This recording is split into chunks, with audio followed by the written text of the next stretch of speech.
ආයිබෝවන් අද අපි කතා කරමු එලොන් මස්ක් සහ ට්‍රම්ප් පරිපාලනය ගැන විශේෂයෙන්ම එයා දවල මන්දිරෙන් අයින් වුණා කියන කතාව. ඒකේ පසුබිම ටිකක් බලමු. ඒකෙදී අර එයාගේ සමුගැනීමේ මාධ්‍ය හමුව ආවරණය කරපු වාර්තාවක් තමයි අපි පාවිච්චි කරන්නේ. හරි.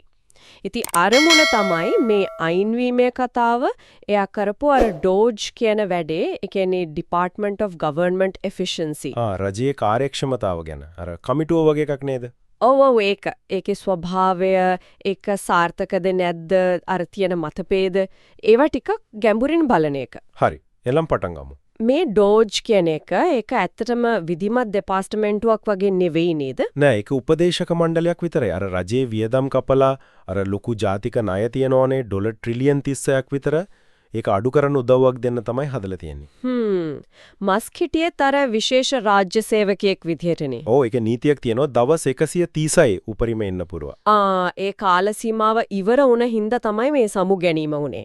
ඒක තමයි නිල හේතුව. හැබැයි ඉතින් ජනාධිපති ට්‍රම්ප් නම් කියන්නේ ටිකක් වෙනස් කතාවක්. මොකද්ද? එයා කියනවා මස්ක් ඇත්තටම යන්නේ නෑ කියලා. ඔව්. දිගටම දවල මන්දිරයට එහාට මෙහාට එයි කියලාත් කිව්වා. අර ඩෝජ් එක එයාගේ දරුවා වගේ කියලාත් කිව්වා. ඒ කියන්නේ එයා සම්පූර්ණයෙන්ම අයින් වෙන්නේ නෑ වගේ තමයි ට්‍රම්ප් දකින්නේ. අනිවාර්යයෙන්ම. ඒ වගේම ට්‍රම්ප් මස් කරපු වැඩේ ගොඩක් අගය කරා. ඔව්. මට මතකයි කිව්වා පරම්පරා ගානක ලොකුම රාජ්‍ය ප්‍රතිසංස්කරණ වැඩේට නායකත්වය දුන්නා වගේ දෙයක්. ඔව්. වෙහෙස නොබල එක කරා කියලාත් නිලධාරීන්ගේ මානසිකත්වය වෙනස් කරා කියලාත් කිව්වා. හරි.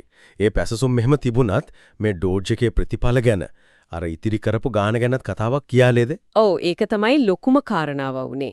එයාලගේ වාර්තාවල තිබුණා මේ 29 වෙනකොට ඩොලර් බිලියන 175ක් ඉතුරු කරා කියලා. බිලියන 175ක්. ඒක නම් සැහෙන්න ලොකු ගාණක්. ඇත්තදම ලොකුයි. හැබැයි මෙතන තමයි අර ප්‍රශ්නේ තියෙන්නේ. BBC එකෙන් මේ ගැන විශ්ලේෂණයක් කරලා තියෙනවා.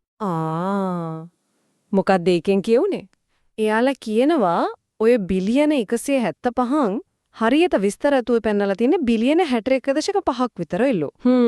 ඊටත් වඩා ඒ ඉතිරි කිරීම ඇත්තටම වුණේ කොහොමද කියලා සාක්ෂියක තහවුරු කරන්න පුළුවන් වෙලා තියෙන්නේ ඩොලර් බිලියන 32කට කිට්ටු ගාණක් විතරයි. ඒ කියන්නේ අර කියන ගාණයි ඇත්තටම ඔප්පු කරන්න පුළුවන් ගාණයි අතර ලොකු පරතරයක් තියෙනවා. ඔව්. ලොකු පරතරයක්. ඉතින් ඒක ඇත්තටම කොච්චර සාර්ථකද කියන එක ප්‍රශ්නයක්. මේක අර රජේ කාර්යක්ෂමතාව මනින එකේ තියෙන අමාරුව වෙන්නත් පුළුවන් නේද? නැත්නම් දේශපාලන කතාවක් විතරද? වෙන්න පුළුවන්. ගණනය කිරීම වල සංකීර්ණ බවක් වෙන්නත් පුළුවන්. ඒත් මස්ක් නම් දිගටම කියන්නේ අර ඩොලර් ට්‍රිලියන් එකක කප්පාදුවක් හොයන එක නතර කරන්නේ නෑ කියලානේ. ඔව්, එයාගේ ඉලක්කය නම් ලොකුයි. හැබැයි මේ ඉලක්කම් වල ප්‍රශ්නෙට අමතරව මේ ඩොජ් වැඩසටහන නිසා ඇත්තටම බලපෑම් වුණා. මොනවද? අර ෆෙඩරල් ආයතනවල සේවකයෝ විශාල ගාණක් කැපුවා. USAID වගේ වැඩසටහන් පව නැවැත්තුවා. ඒත් ප්‍රශ්නාවක් කියලා කියුණා. ටෙස්ලා එකට එමද? ඔව්, ටෙස්ලා එකට විරෝධතා වර්ජන විකුණුම් හැම අඩු වුණා කියලාත් වාර්තා තිබුණා. ඒ කියන්නේ යාගේ රාජ්‍ය භූමිකාවයි අර පෞද්ගලික ව්‍යාපාරය අතරේ පැටලවිල්ලකුත් තිබිලා තියෙනවා. ඒක ඇත්ත. තව වැදගත් දෙයක් තමයි මස්ක් සහ ට්‍රම්ප් අතරේ ප්‍රතිපත්ති ගැන තිබ්බ අර එකඟතාවය පිළිබඳ ප්‍රශ්නේ. ඒ මොකද්ද?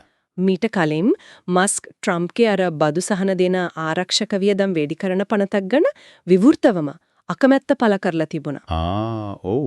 ඒක ඩොජ් එකේ අරමුණට පටහැනි වියදම් කපන එකට බාධාවක් කියලා නේද? හරියට හරි. කනගාටුව පළ කරා කියලා තිබුණේ. හැබැයි මේ අන්තිම මාධ්‍ය හමුවේදී ඒ ගැන වචනයක්වත් කතා කළේ නෑ. ඒක නම් ටිකක් පුදුමයි. මොකද ට්‍රම්ප් නම් මේ පනත දිගටම ආරක්ෂා කළා නේද? ඔව්, විශ්මයජනක දේවල් කරන නීතියක් කියලාත් කිව්වා. තවත් බදු කපන්න ඕනේ කියලාත් කිව්වා.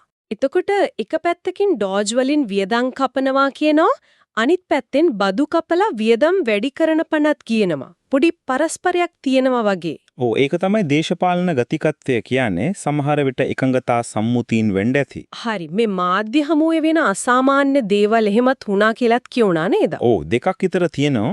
එකක් තමයි අර 2024 ඉලෙක්ෂන් කැම්පේන් එකේදී මස්ක් මද්ද්‍රව්‍ය ගත්තා කියලා නිව්යෝක් ටයිම්ස් එකේ ගියපු වාර්තාවක් ගැන අහුවම ඒකට මොකද්ද කිව්වේ? ඒ ප්‍රශ්නේ මගේ ඇරියා. ට්‍රම්ප්ගේ නඩුයි 2016 ඉලෙක්ෂන් එක ගැනයි කතා කරලා මාරු වුණා. අනිත් සිද්ධිය මොකද්ද? අනිත් එක එයාගේ ඇහැක තිබ්බ තුවාලයක් ගැන ආපු ප්‍රශ්නය. ඔව් ඒක පත්තරවලත් තිබුණා. ඒකට දුන්න උත්තරය තමයි ටිකක් අමුතු. මම ප්‍රාංශයේ කිට්ටුවවත් හිටියේ නෑ කියලා. ප්‍රාංශයේ මොකක් හරි දේශපාලන ගැටුමක් ගැන ඉඟි කරලා? ඔව්. ඊට පස්සේ කිව්වා තුවාලෙට හේතුව එයාගේ අවුරුදු 5 පුතා X එයාගේම මූණට ගහන්න කියලා යාම ඉල්ලපු එකලු. පොකක් ඒකනම් ඇත්තරම අමුතු කතාවක්. ඔව් ටිකක් අසාමාන්‍යයි.